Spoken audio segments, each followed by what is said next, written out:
요한일서 2장 1절에서 11절입니다. 함께 읽겠습니다.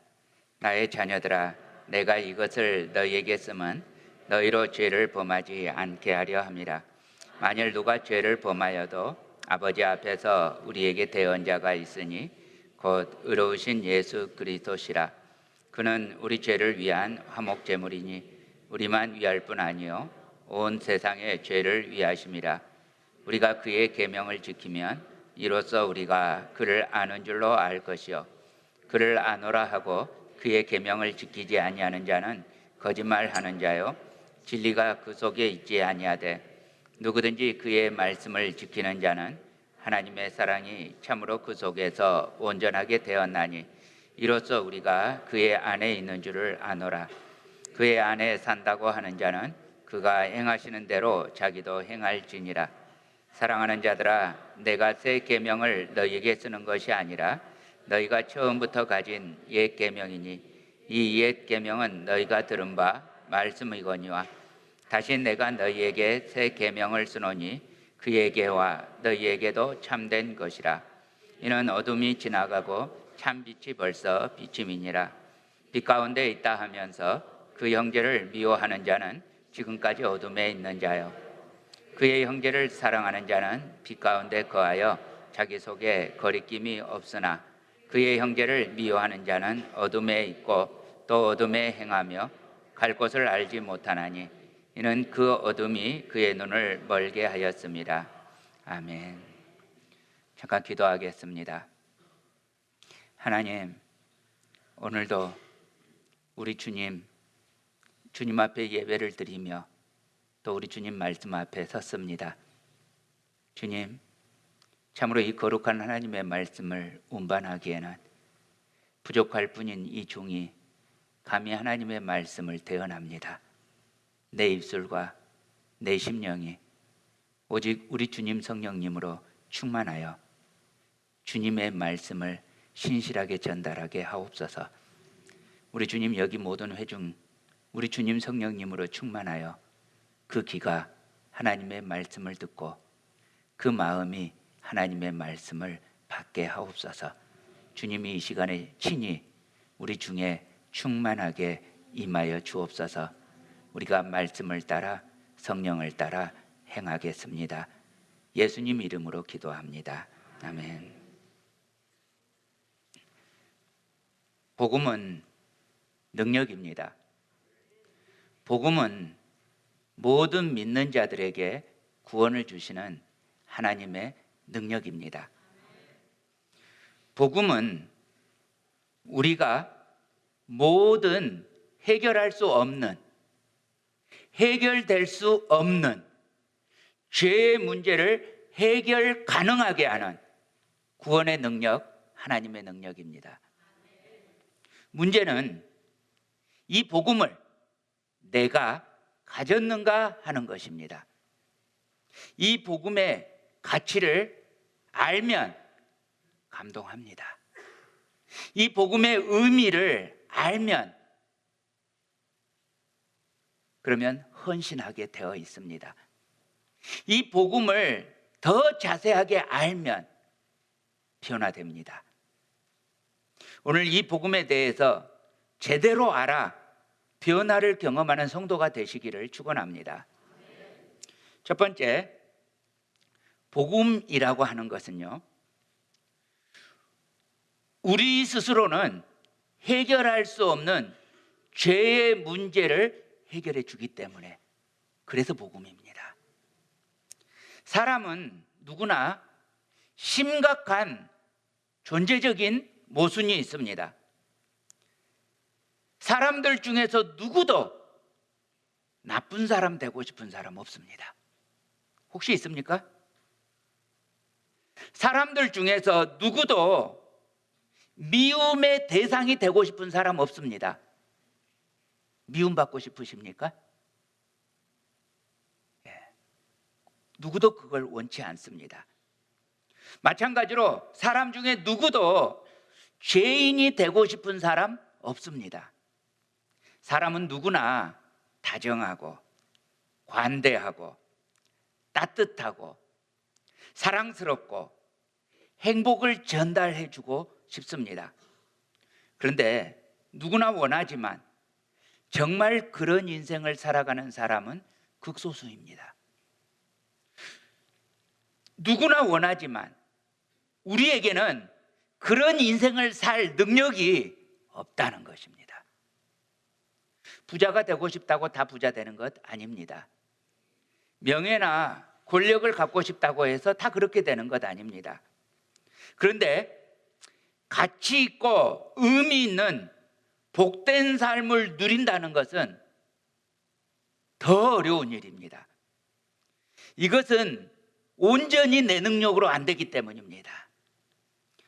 그렇게 안 되는 이유는 바로 그런 복된 삶을 누린다는 것, 복된 성품을 가진다는 것, 이것이 신의 성품, 하나님의 속성에 속한 것이기 때문입니다. 죄인은 이 하나님의 속성을 가질 수 없습니다. 하나님은 거룩하시기 때문입니다. 우리는 존재적으로 죄인입니다. 나면서부터 오리지널리 시너입니다. 로마서 3장 23절 함께 읽습니다. 모든 사람이 죄를 범하였음에 하나님의 영광에 이르지 못하더니.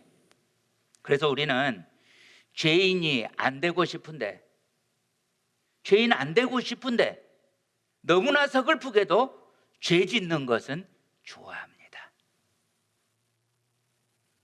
주정뱅이는 되기 싫은데 술 끊기는 어렵습니다.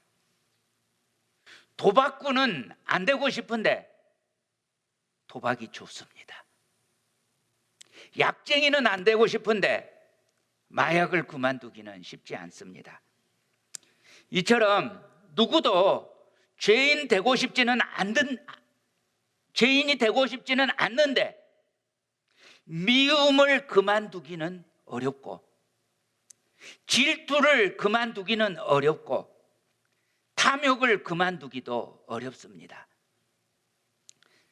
사랑하는 사랑스러운 사람이 되고 싶은데 남을 배려하고 사랑하기보다 양보하고 손해 봐주기보다 내가 칭찬받고 내가 인정받고 내가 잘되고 내가 성공하기를 더 바라다가 오히려 이기적이거나 억척스러운 사람이 되어버리고 맙니다. 이렇게 우리는 존재적인 죄성으로 살아갑니다. 마치 늪에 빠져들어가는 무기력한 생물체처럼 영원히 멸망할 죄의 구덩이에서 허우적거리는 그런 인생을 발견합니다. 그래도 나는 저 사람보다는 나아, 이렇게 스스로를 위로하면서 살지만 소망 없기는 매한가지입니다. 근데 여기 오늘 본문에 놀라운 소망의 말씀이 있습니다. 자, 요한일서 2장 1절 상반절입니다. 함께 읽습니다. 나의 자녀들아, 내가 이것을 너희에게 쓰면 너희로 죄를 범하지 않게 하려 함이라. 아멘. 죄를 범하지 않을 방법이 있다고 합니다. 지금 죄를 범하지 않을 방법을 보여주겠다고 합니다. 죄의 문제에 대한 해결책이 있다고 합니다. 죄의 문제가 해결될 수 있다. 이것이 우리에게 복된 소식, 복음입니다. 자, 그렇다면 이 복음이 뭡니까? 자, 1절 하반절입니다. 또 함께 읽습니다. 만일 누가 죄를 범하여도 아버지 앞에서 우리에게 대언자가 있으니 곧 의로우신 예수 그리스도시라. 자, 근데 여기 말씀 보면요, 죄를 전혀 안 짓는 것은 아니에요. 죄를 지어요. 여전히 죄를 지어요. 그런데 만일 죄를 또 범해도 그래도 해결책이 있다는 것입니다. 여러분, 이것이 우리에게 소망입니다. 예수님 믿고 난 뒤에, 영접한 후에 아직도 죄를 범하고 있는 나를 발견하는데 그래도 해결책이 있다는 것입니다. 아버지 앞에서 우리에게 대언자가 있습니다. 우리에게 강력한 변호사가 있습니다. 곧 의로우신 예수 그리스도시라. 자, 그러면 예수님께서 우리를 어떤 식으로 변호해 줄까요?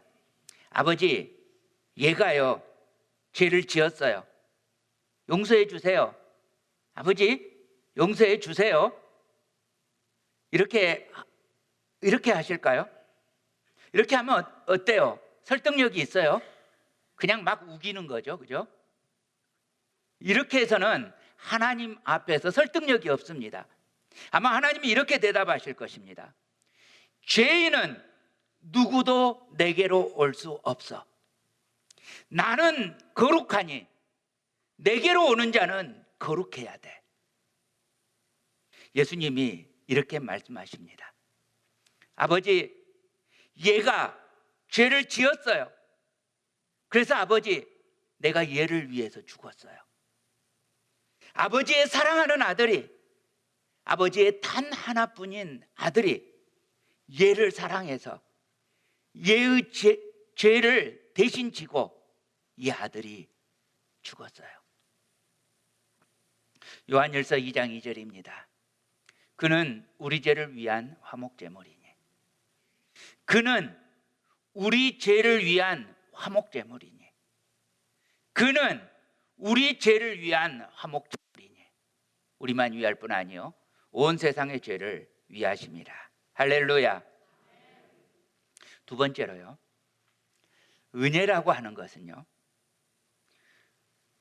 이 복음이 예수님이 나를 위해서 대신 죄를 짊어져 주셨다, 이게 나한테 실제가 되는 겁니다. 그래서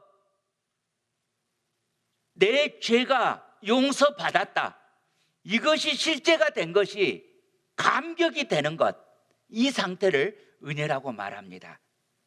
이 은혜는요, 거룩을 성취하는 동력이 됩니다. 하나님의 아들 예수 그리스도가 나 같은 것을 위해서 십자가에서 죽으셨다는 것, 이게 은혜라고 했어요. 우주보다 더 소중하고 우주에 있는 모든 것보다 더 가치 있으신 예수 그리스도께서 나같이 별 볼 일 없는 존재를 위해서 화목의 제물이 되셨습니다.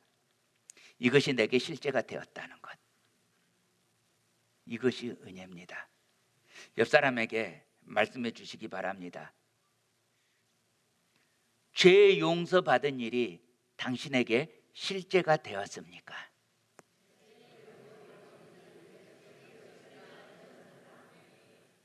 아멘.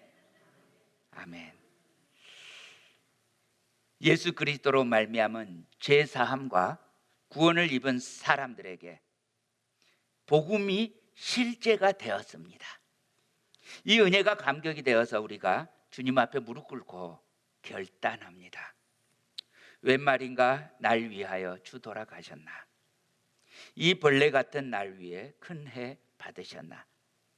내 지은 죄 다 지시고 못 박히셨으니 웬일인가, 웬 은혜인가, 그 사랑 크셔라.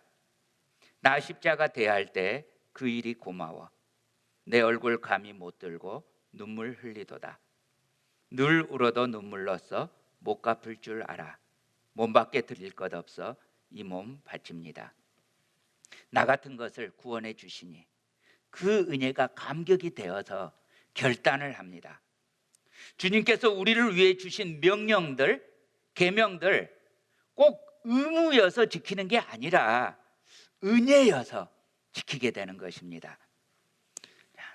3절부터 6절까지 말씀 우리 함께 읽습니다. 우리가 그의 계명을 지키면 이로써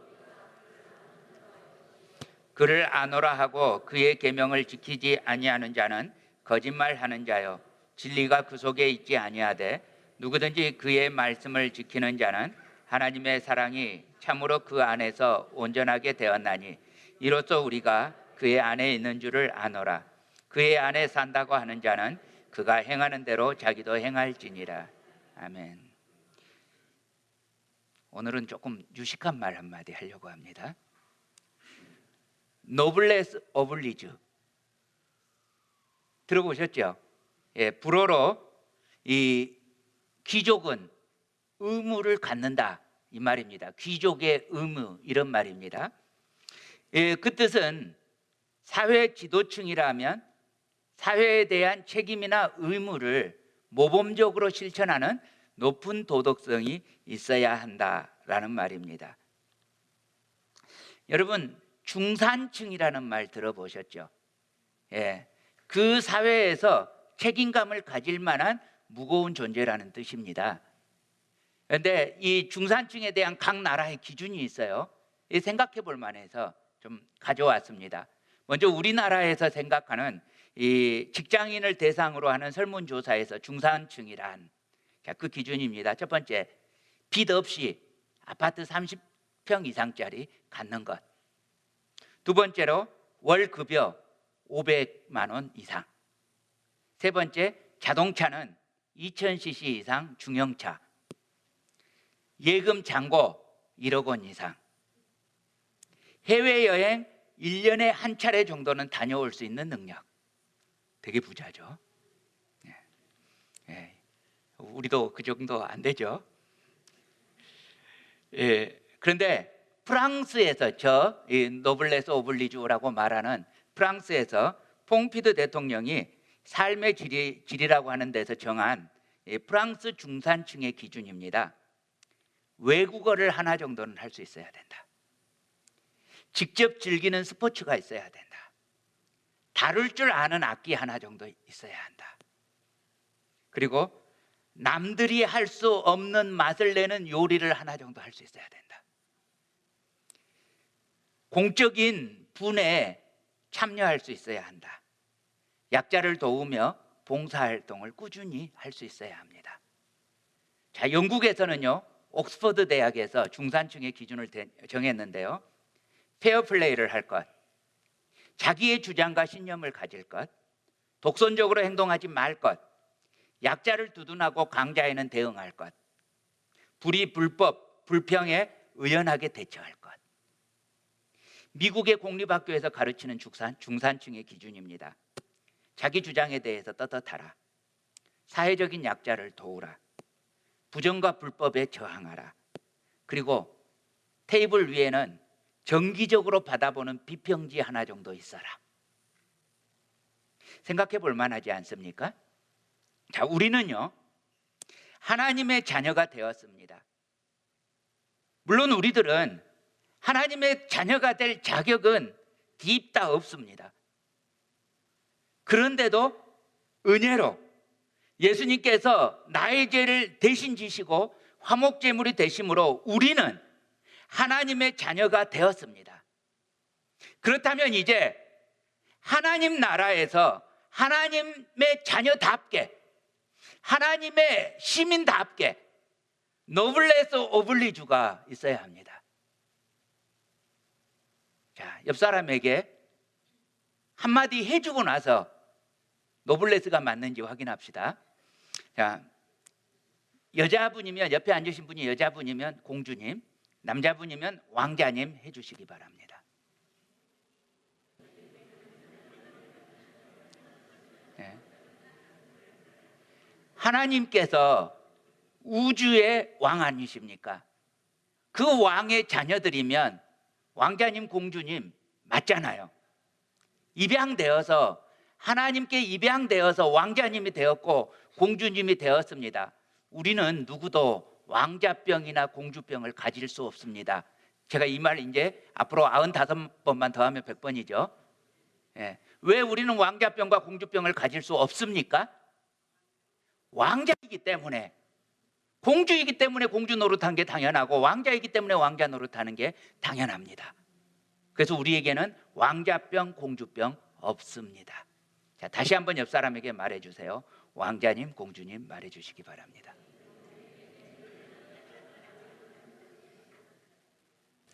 자, 그렇다면 이제부터는 왕자답게, 공주답게 노블레스 오블리주 살잔 말입니다. 이것이 은혜에 대한 응답입니다. 이 은혜를 받아놓고도 이 그 귀족의 직분 아닙니까? 하나님의 왕가의 직분, 하나님의 자녀의 직분을 받아놓고도 하나님의 계명에 대해서 무심하다면 이게 배은망덕 아닙니까? 나영자 시인이라는 분이 있는데 이분의 시 한 수 소개해 드리겠습니다. 제목은 물이 들면 좋겠습니다. 그냥 주님으로 푹 물이 들면 좋겠습니다. 물감이 천에 물을 들이듯 주님으로 제가 물이 들면 좋겠습니다. 가르치는 것과 사는 것 따로 있고 아는 것과 행하는 것 따로 있으며 깨달음과 실천이 따로가 아니라 주님의 삶이 내 몸에 배어버려서 그냥 사는 것이 예수님을 닮을 수 있다면 정말 좋겠습니다. 주님의 말씀 줄줄 외우지 못해도 조리 있게 진리를 변증하지 못해도 그냥 사는 것이 말씀일 수 있다면 좋겠습니다. 주님으로 푹 물이 들어버리면 참 좋겠습니다. 공감하시죠? 그렇게 그냥 되어버렸으면 얼마나 좋겠습니까? 그런데 그렇게 쉽게 안 되는 게 경건입니다. 그렇게 쉽게 안 되는 게 거룩입니다. 피눈물 나게 훈련해야 합니다.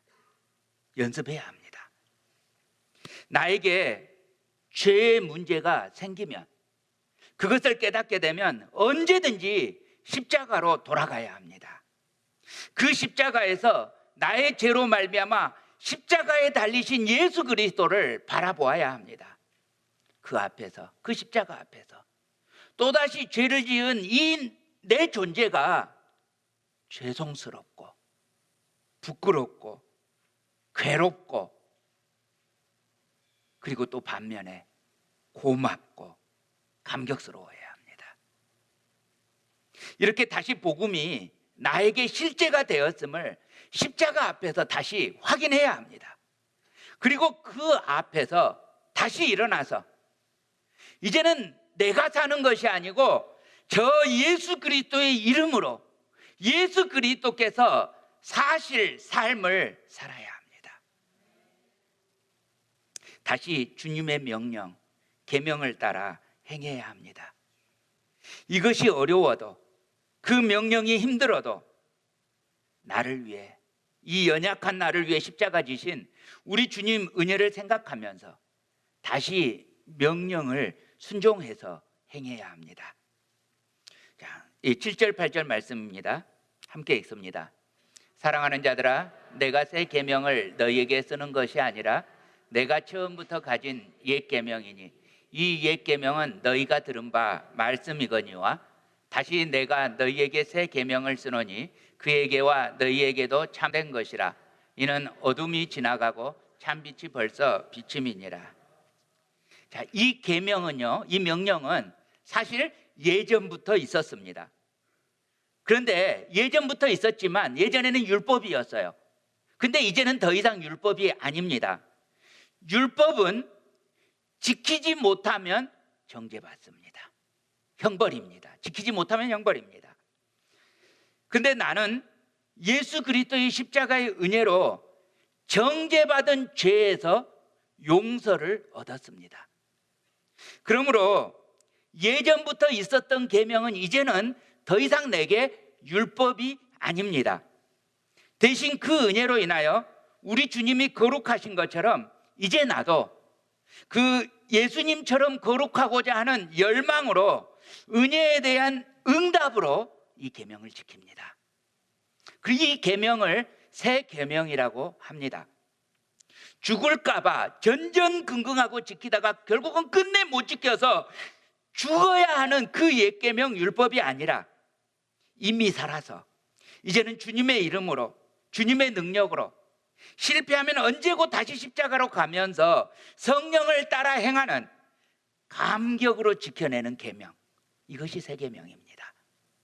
그러면 새 계명이 뭡니까? 율법 안에 있는 그 계명들이 많이 머릿속에 떠오를 것입니다. 그런데 본문은 아주 쉽게 한 단어로 요약합니다. 새 계명은 사랑입니다. 다시 한번 새 계명에 대해서 정리합니다. 새 계명을 지켜야 구원을 얻습니까? 어때요? 새 계명을 지켜야 구원을 얻습니까? 그것은 아닙니다. 구원의 은혜를 받은 자는 당연히 주님의 계명, 명령, 말씀에 관심을 갖고 지키려고 하는 것입니다. 구원을 얻었다는데, 용서를 받았다는데, 은혜를 입었다는데 주님의 계명에 전혀 관심이 없고 지키려고 하지도 않습니다. 이상하지 않습니까? 감사해서 울어본 적이 없으면 감사를 모르는 것이고, 사랑해서 아파한 적이 없으면 사랑을 모르는 것입니다. 감사도 모르고 사랑도 모르면 살아도 사는 것이 아닙니다. 자, 9절 말씀입니다. 함께 읽습니다. 빛 가운데 있다 하면서 그 형제를 미워하는 자는 지금까지 어둠에 있는 자요. 성경은 구원의 은혜, 빛을 받았다고 하면서 아직도 형제를 미워하면 어떻다고요? 지금까지 어둠에 있다고요. 무슨 말이에요? 아직도 구원의 은혜를 경험하지 못했다고요. 은혜를 경험하지 못했다고요. 아직도 복음이 뭔지 모른다고요. 아직도 십자가의 죄의 용서가 뭔지 모른다고요. 10절 11절 함께 읽습니다. 그의 형제를 사랑하는 자는 빛 가운데 거하여 자기 속에 거리낌이 없으나 그의 형제를 미워하는 자는 어둠에 있고 또 어둠에 행하며 갈 곳을 알지 못하나니 이는 그 어둠이 그의 눈을 멀게 하였습니다. 사랑하는 형제자매 여러분, 혹시 여러분 마음속에 아직도 누군가에 대해서 미움이 있습니까? 십자가 앞으로 나오시기 바랍니다. 십자가에서 여러분 같은 사람을 용서하기 위해서 십자가에 못 박히신, 내가 아직 죄인인데도 그런 추악한, 그런 비루한 나를 위해서 십자가에 못 박히신 예수님을 생각하시기 바랍니다. 그 십자가 앞에서 여러분 사랑할 것을 결단하시기 바랍니다. 나를 용서해 주신 예수님의 그 이름으로, 내가 아니고 예수님 이름으로, 내가 하기는 힘들지만 예수님 이름으로 용서를 선포하고 사랑을 결단하시기를 바랍니다. 자, 다음 동영상을 한번 감상하도록 하겠습니다.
여기 동영상 마지막에 이런 글귀가 있습니다.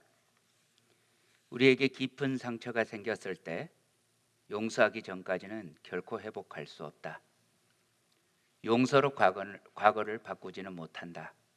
그러나 미래가 바뀔 것이다. 메리 캐런 리드라고 하는 여학생이 죽기 전에 마지막으로 쓴 노트에 그 서문에 있는 말입니다. 이 메리 캐런 리드는 여러분 그 버지니아 텍 총격 사건에서 희생당했던 신입생입니다. 그런데 이 사람은 한국계 혼혈 여성입니다. 우리 한국 사람들은 이 여학생을 레리 킴이라고 불렀다고 합니다. 여러분, 미움을 그만두기로 하고 용서하기로 하고 사랑하기로 하는 것은 쉬운 일은 아닙니다. 그러나 죄를 지극히도 미워하시는 우리 하나님께서 죄인인 우리에게서 죄를 없애기 위해서 그 귀하신 예수 그리스도를 희생하셨던 바로 그 사랑을 우리가 받았습니다. 그러므로 우리는 주님처럼 이제는 사랑해야 합니다. 힘들어도, 죽을 만큼 힘들어도 사랑해야 합니다. 이혜인 수녀의 친구야 너는 아니, 이 시 한 수 또 소개해 드립니다. 꽃이 필 때, 꽃이 질 때 사실은 참 아픈 거래. 나무가 꽃을 피우고 열매를 달아줄 때 사실은 참 아픈 거래. 친구야, 봄비처럼 아파도 웃으면서 너에게 가고픈 내 맘 아니. 향기 속에 숨겨진 내 눈물이 한 송이 꽃이 되는 걸 너는 아니.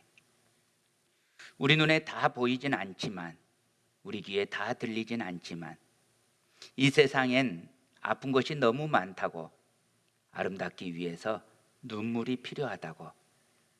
엄마가 혼잣말로 하시던 얘기가 자꾸 생각이 나는 날, 이 세상엔 나쁜 것들이 너무 많다고, 아름답기 위해서 눈물이 필요하다고. 사랑하는 형제자매 여러분, 용서와 사랑, 이것을 하는 것은 사실은 참 아픕니다. 눈물이 필요합니다. 그래도 십자가 사랑을 받은 우리는 그 은혜가, 그 복음이 내게 실제가 되어서 능력이 되기를 소망하면서 주님의 그 길을 가도록 합시다.